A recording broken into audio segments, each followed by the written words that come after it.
Welcome to the new video. I could hear what sounded like the doorknob turning. I was frozen in my bed.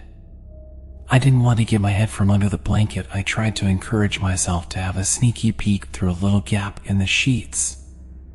I was too scared. At this point, I remembered desperately hoping my sister would wake up or my grandparents would come in the room to check on us.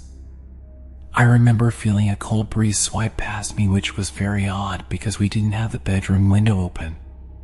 All of a sudden I heard someone say, "Hello, what's your name?"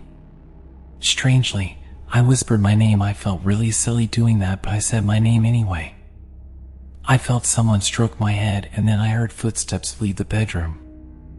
I still didn't move an inch. I kept telling myself that if I wouldn't have gotten up to go to the bathroom, I wouldn't have been up to witness anything. Eventually, I had gone back to sleep. It was around 10:30 in the morning. I never sleep in that late. I figured it was because of the eventful night I had. I made my way downstairs for breakfast. My sister and my grandparents were already up. Today we were going home. Our parents said they'd be here around 3 p.m. to pick us up. As much as I love my grandparents and the pub, I was kinda happy we were leaving because I don't think I could have handled another night. I didn't tell anybody about that night either. I was going to until I overheard my granddad telling my nan that he had looked at the CCTV footage and that nobody had attempted to break in. My granddad had double-checked the footage too because of the man in the window incident the other day.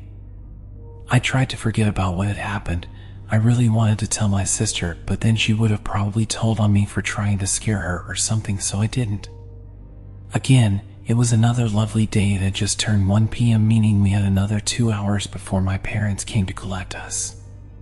My nan made me and my sister some sandwiches, and we decided to eat them outside since inside the pub was kinda busy. I looked up at our bedroom window to see if anyone was there. Nobody was there. It was kind of a weird feeling. I kept wondering if I was dreaming everything that happened last night. I then started wondering if I had schizophrenia, but that means my sister would have had it too because she saw the man before me when she saw him through the window. A few hours had passed and it was around 3 p.m. and my parents had arrived to take us home, which I was kinda happy about because of all the creepy things that had happened. We didn't end up leaving till 4:30 though, because my parents went to the bar to have a drink and talk about their holiday. While they were talking, I went into the flat and played on the Game Boy for a bit.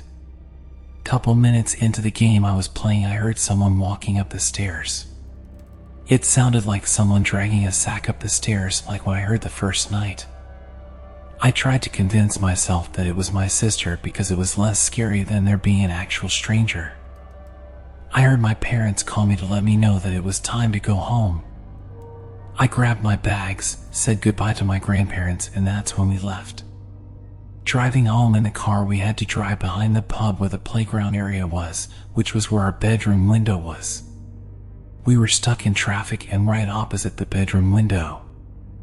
I looked up at it and there stood the man. I could see him more clearly. He was wearing a dark gray suit and tie, his face as white as the gates around the pub. He was just staring. It was like he was looking into my soul. It was so creepy. He had no expression and he didn't even blink. Before I knew it, we drove off. That was the last I ever saw of that man because a few months later, my grandparents sold the pub. They didn't tell me or my sister why, but I heard them telling my mom that every night they would hear an unwelcome visitor walking around in the hallway in what used to be mine and my sister's room. The disturbances were too much for them and they had enough money to keep them going. Sometimes when we drive past the pub, I can still see him in the window. Sometimes I wondered if the new owners had ever seen him looking at them.